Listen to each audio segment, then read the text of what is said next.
So in this video, we are comparing Joplin and Evernote. It is the two well-known note-taking apps.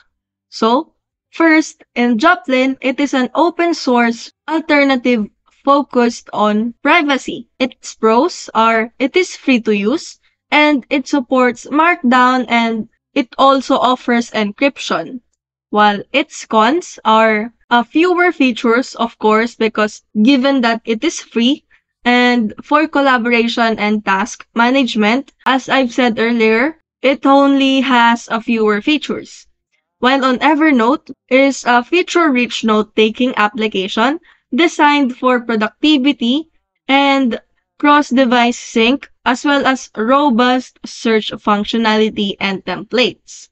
While its cons are it is subscription cost and privacy concerns. So, in comparison, use Joplin for privacy-focused markdown, friendly notes, and choose Evernote if you need advanced organization tools. And in conclusion, just pick Joplin for open source, privacy, and markdown, and just choose Evernote for productivity-focused features and cross-device syncing.